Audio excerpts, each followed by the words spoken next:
It's my pleasure and privilege to introduce one of North Gaston's own, graduate of 1990, back to our school. He's going to talk to you. But Coach Mike Patton, I'm glad to have you. I just want to start off by saying, it's a great feeling to have this much support to come into a program like this, and I've had nothing but that through phone calls and different means, and that makes you feel good. But what I want to talk to you about for a minute is kind of what my overall plan is, because I think we're all interested in that.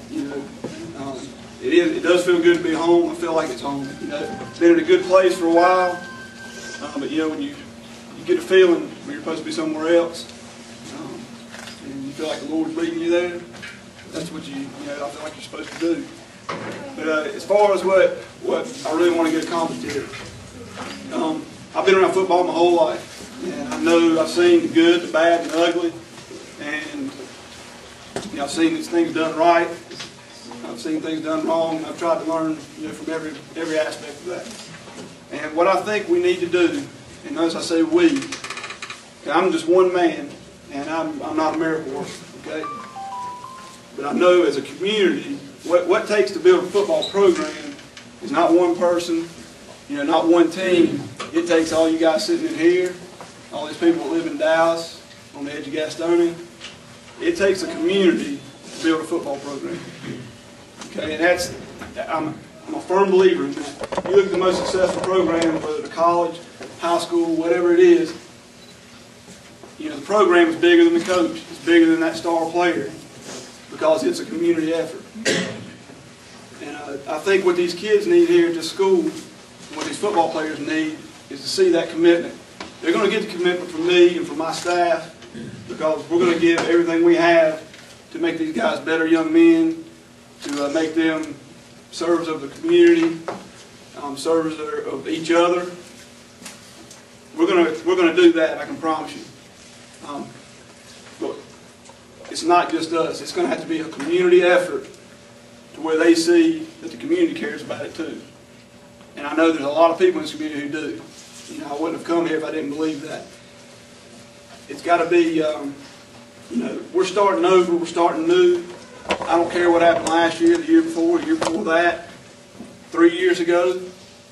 Okay? All that stuff's behind us. We're looking at the future, and we're going straight ahead. And we have very little time to do that. Between that, it seems like football season's far off.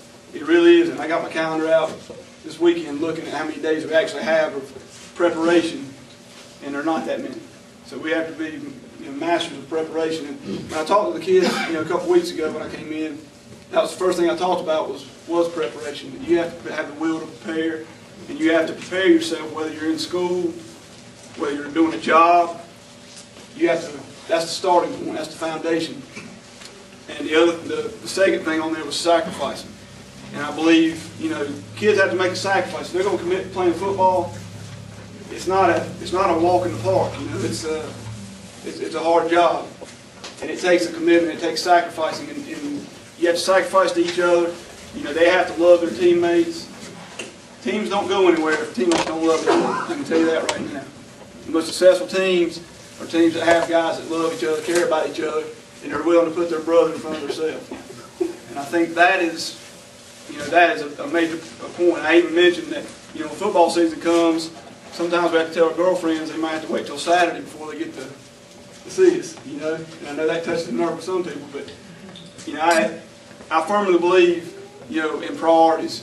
And, when you set those priorities for your life and how you act, I look at it, there's basically four steps to it. One, I put God first. I try to. Put my family second. Put my job, work third, and I put me, myself, and football forward. And as a kid playing football, I'm hoping that's where he is. Football needs to be number four. And that's the goal. That's the personal goal I have. Now, shifting to the football aspect of it, I'm used to winning. I've been fortunate to be in a program that has won a tremendous amount of games in the last 10 years that I've been a part of. And I've got 2 championship rings that are really cool. But you know, once that year's over with, they're sitting on a shelf somewhere, and that's it. You know. But I'm used to winning, and I know that we'll be able to win the program here. Now, how many wins? You know, nobody can predict how many wins we're going to get, but I expect to win, and I expect to. You don't win playing, or you don't build a winning program playing guys that you know you're going to be able to beat all the time. You got to play teams that challenge you and get you prepared. Now, I believe we're in one of the strongest conferences in the state. I mean, it's not very often that you look. You know, every season you're going to see Crest, South Point, Ashbrook, teams like that make it into the playoffs and make decent runs. And it's hard to look around the state and see other conferences like that. And so it's a challenge. It's going to be a challenge to us, but you know, for us to get better and be able to compete at a level in the conference that we need to, we've got to play non-conference games that are going to get us there. And we have a pretty tough non-conference schedule this year. We're going to play Asheville, up at Asheville the first game, and we're going to the fourth game we're going to play Hickory at home. Those 2 proven programs that'll definitely be a challenge. But I wouldn't be standing here before you if I didn't think we could meet that challenge. And that's my goal. Is that we're gonna challenge these guys, and we'll show people something. But what I'm going to ask you guys to do is we got to get the community. You know, I'm kind of preaching to the choir because you guys are here, right? We got to go out from here and get other people involved with this school. It doesn't just have to be football. You know, there's other great sports programs here, but we need more people in the Booster Club, not just representative of one sport. We got to get all the sports represented.